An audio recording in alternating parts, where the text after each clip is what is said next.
Patrick, thanks so much for accepting this interview. And It's a pleasure. I wanted to tell you a little bit about my class that I'm creating this project for that is Yes. based on you. The class is called Managing Diverse Classrooms, and the main purpose of the class is to educate us, future teachers, about all the different types of students we'll encounter in our classes, whether they be disabled, emotionally disturbed, or, they just have bad attitudes. Right, I understand. Yeah. So the class tries to give us the knowledge that we'll need to understand everything that we'll encounter, so that we have the tools to make accommodations or modifications for those who need it. So for this project, we were asked to search the internet and find someone who has pushed past the limits of their perceived disabilities. And the minute I found you, I knew I found someone really special. Nice. Well, it's a pleasure to help. Well, thank you. So I just want to start off and ask you, can you tell me a little bit about what your labeled disabilities are? Yes, I was born with a condition called bilateral anophthalmia. I think that's ANOPHTHALMIA, and that means I was born without eyes. They just didn't develop, and we don't know why. I also have pterygium syndrome. That's PTERYGIUM. Okay. And that is a webbing of my joints at the elbows and the knees, which prevents me from completely straightening my limbs, and that is also why I use a wheelchair for mobility. I also have congenital hip dysplasia. Mm-hmm. That means basically in the hip I have no femoral heads.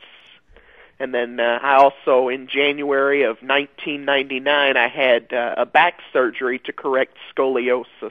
Oh. Okay. So, in what ways do you feel limited by your disabilities, or do you?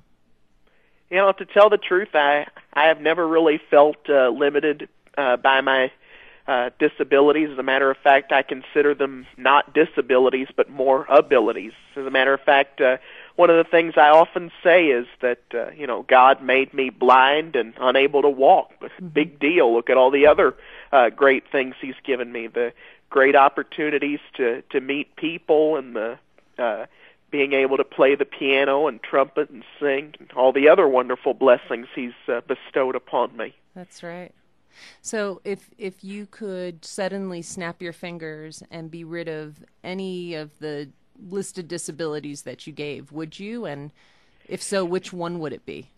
I guess if I really had the choice, I would choose to be able to walk, because I think I would be able to do things more easily and be a little more independent, not have to rely on my parents to take me from one place to the other. But you can't always dwell on that sort of stuff. You've got to count the great things that you have in the present. That's right. Yeah, that's a great attitude. There's so much written about you in the media, and so much accessible information about you via YouTube, your website, and different shows you've appeared on. How do you feel this has helped other people with disabilities, and likewise people without disabilities? How do you feel that's helped them, and what kind of feedback have you received? Well, I hope that it has helped anyone, realize that in this world we're going to face challenges, and there'll probably be obstacles you look at and you're thinking, and you probably think, I'm not going to be able to get through it, but just always remember that if you set your mind to achieve a goal, you can do it. Yeah. And that kind of brings me to my next topic, because I know that you wrote a book called I Am Potential. And and I wanted to know what led you to become an author, and what's the most important message of your book? What's it about? Well, the main theory, of course, the subtitle is 8 Lessons on Living, Loving, and Reaching Your Dreams. And the main idea I wanted to get out of it was to create these 8 life lessons that, whether you read the book 30 years ago or are reading it now or are going to read it 30 years from today, those lessons will still be useful to you. And what's an example of, what might one of those 8 lessons be?